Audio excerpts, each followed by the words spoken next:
Oi, aqui é o Everton, roteirista dos vídeos do Meteoro XP, quadro de biologia aqui do Meteoro. Normalmente, sou eu quem narro esses vídeos junto com a Ana, mas hoje, quem vai narrar o meu roteiro junto com a Ana é uma convidada mais do que especial. Sônia Bride é jornalista, repórter e escritora. No livro Diário do Clima, a Sônia escreveu sobre a viagem dela por 14 países, buscando explicações e soluções para o problema das alterações climáticas. Assim como o personagem do vídeo de hoje, a Sônia Bride também nos inspira a amar e cuidar da natureza.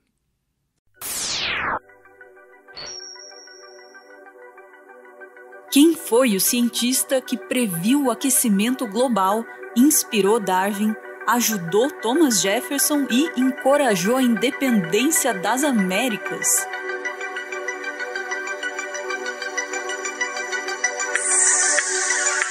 Alexander von Humboldt nasceu em 1769 em Berlim. Como todo ser humano, Humboldt também passou por dificuldades. O pai dele morreu quando ele tinha 9 anos e a mãe não era muito amorosa. A mãe de Humboldt não deu a ele nenhum afeto, mas compensou dando ao jovem alemão a melhor educação disponível na época. Humboldt tinha tudo para se tornar um homem comum da elite prussiana.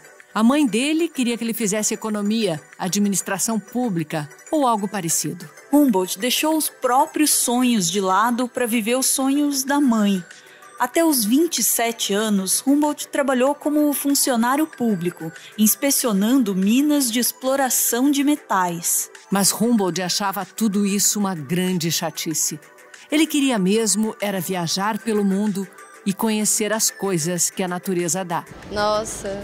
Isso só foi possível em 1796, quando a mãe de Humboldt morreu e deixou para ele a liberdade para viver os próprios sonhos e, o mais importante, uma farta herança. Em 1799, Humboldt começou sua jornada para conhecer o chamado Mundo Novo.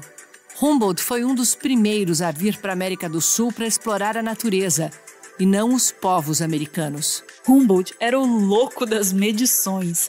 Ele andava com 42 instrumentos científicos diferentes para medir as mais diversas coisas, como altitude, temperatura, magnetismo, eletricidade e ponto de ebulição da água.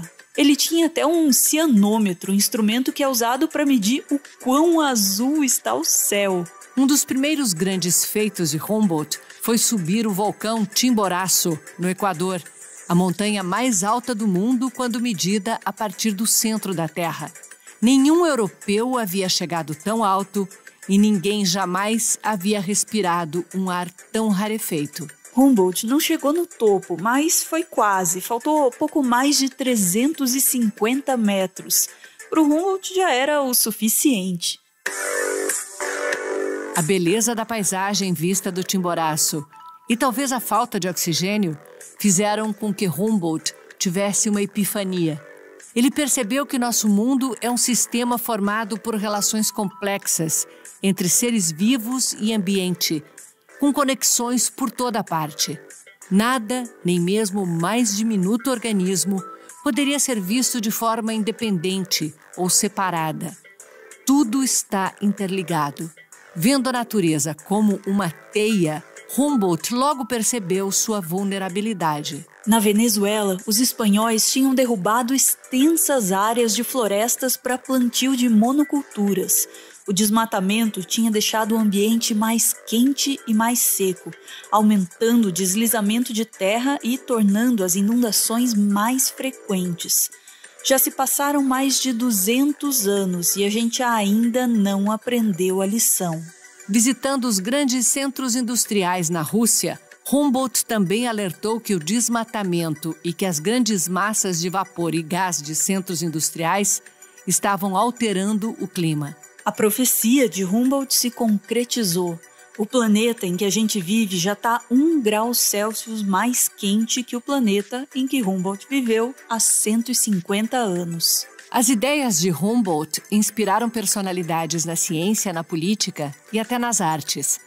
Esses ossos de mastodonte foram responsáveis por estabelecer um vínculo entre Humboldt e Thomas Jefferson ex-presidente e principal autor da Declaração de Independência dos Estados Unidos. Os europeus acreditavam que todas as coisas do Novo Mundo eram uma versão menor ou mais degenerada do mundo natural encontrado na Europa. A descoberta de vestígios de um mastodonte, que na época foi confundido com um mamute, era a prova que Jefferson precisava para mostrar ao mundo que a América também era capaz de fazer coisas grandes. Humboldt sabia disso melhor do que ninguém e aproveitou a descoberta do mastodonte para puxar assunto com Jefferson.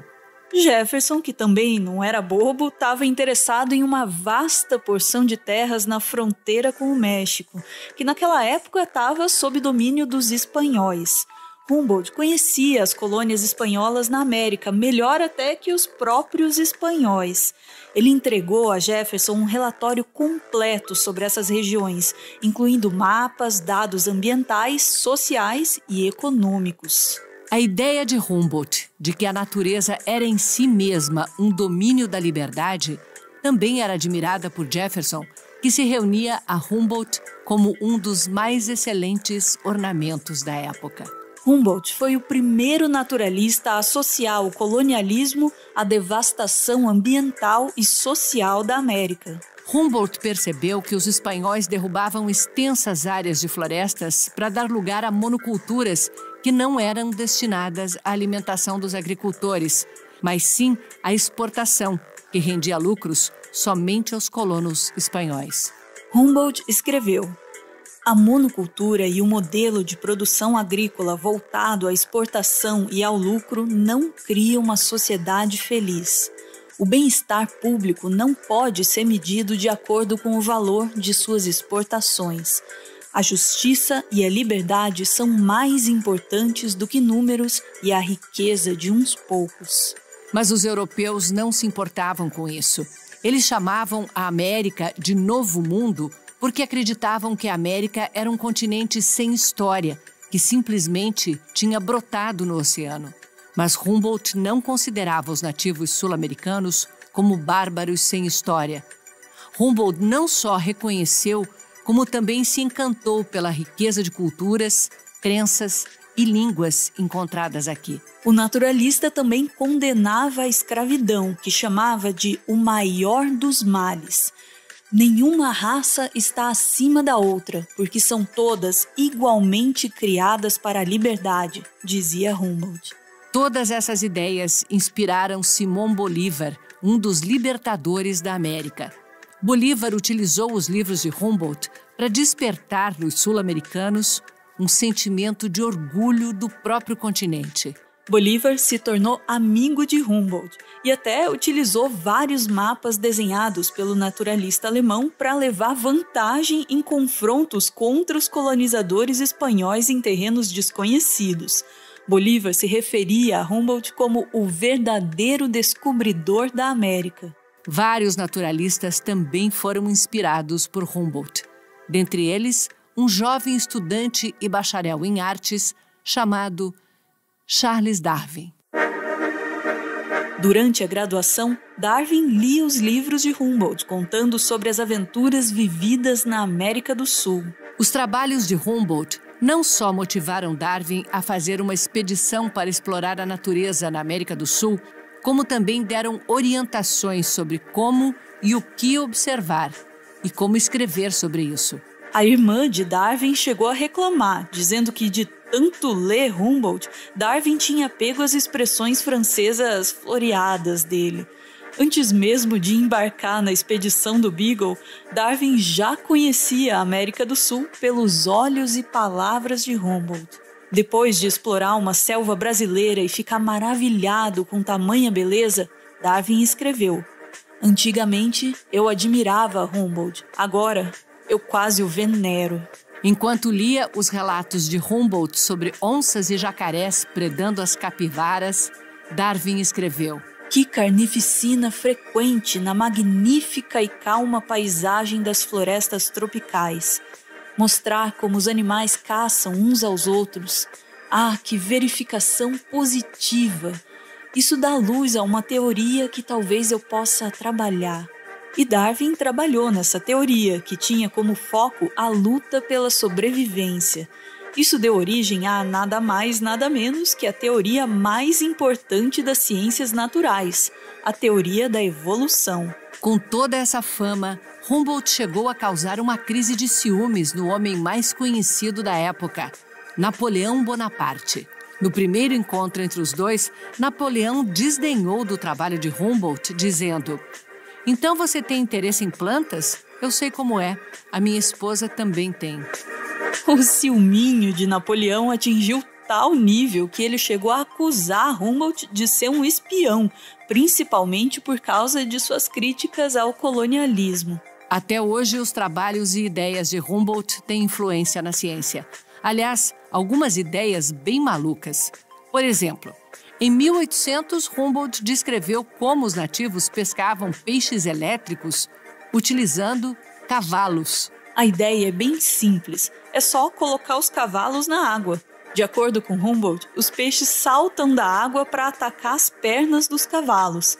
Após vários ataques, os peixes ficavam exaustos, o que permitia a captura segura desses bichos. Na época, as pessoas não acreditaram muito nisso, achando que tudo não passava de história de pescador. Mas em 2016 foi publicado um artigo para testar se era mesmo possível pescar um peixe elétrico com cavalos.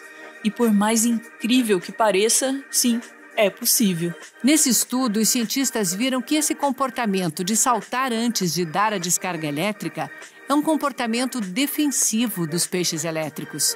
A descarga elétrica fora da água tem uma força muito maior que a descarga elétrica embaixo d'água, o que justifica o salto dos peixes das pernas dos cavalos. Em um outro artigo publicado recentemente, os cientistas compararam o Timboraço descrito por Humboldt em 1800 com o clima e a vegetação encontradas lá nos dias de hoje. A geleira da montanha retrocedeu 450 metros e as plantas já migraram cerca de 500 metros em direção ao topo para fugir do calor. As alterações climáticas já são uma realidade. Humboldt não era conhecido apenas entre os cientistas. A gente pode dizer que Humboldt foi um dos grandes divulgadores científicos.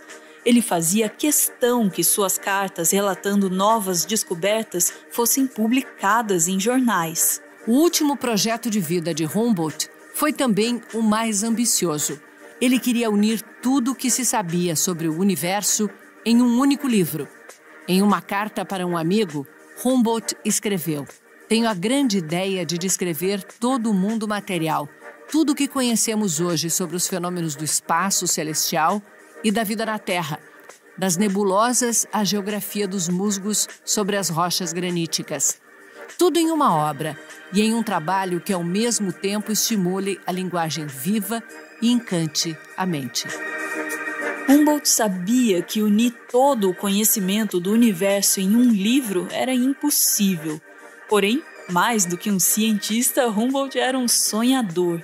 Ele dedicou os últimos 25 anos da vida dele a esse projeto. O sonho de Humboldt deu origem a um livro dividido em vários volumes chamado Cosmos, que só na Europa vendeu mais de 40 mil cópias.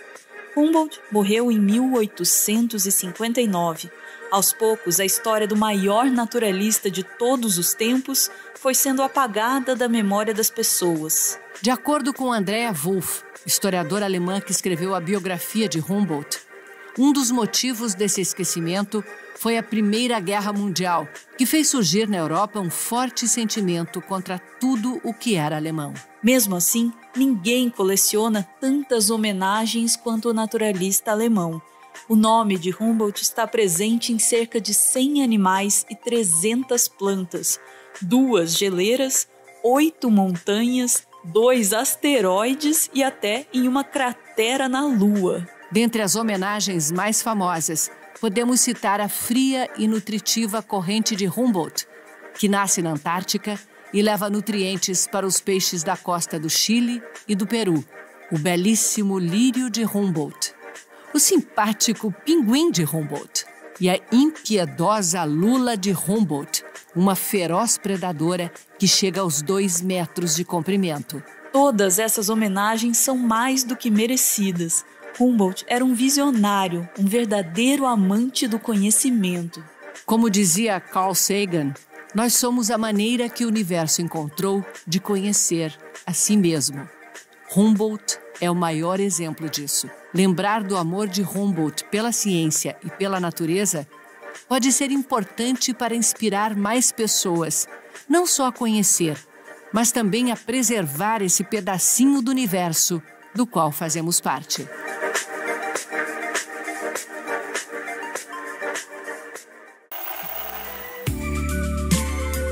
Esse aí é o Everton. Ele é mestre em Biologia Evolutiva e ele faz um doutorado em Ecologia na Universidade Federal do Paraná. Ah, e ele é fã do Carl Sagan, mas aí também, quem não é? O Everton é o responsável pela pesquisa e pelo roteiro do Meteoro.exp, o nosso quadro de biologia que você acabou de ver.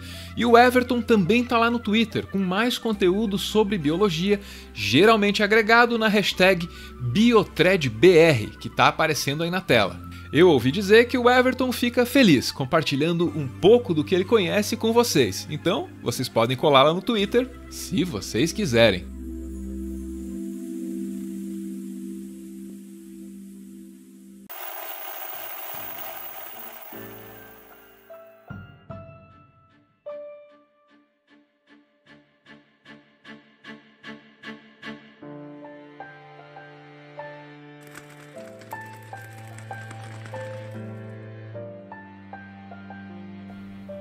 Muito obrigado por ver esse vídeo até o final. O Meteoro é mantido graças a uma campanha de financiamento coletivo. Quem participa aparece aqui no finalzinho para receber o nosso agradecimento e para homenagear quem ama. Hoje a gente vê aí o Denis e a Daiane, que ganha dele a mensagem que segue. Dai, você me ensinou muitas coisas sobre o mundo que existe além do físico, além das tensões da vida.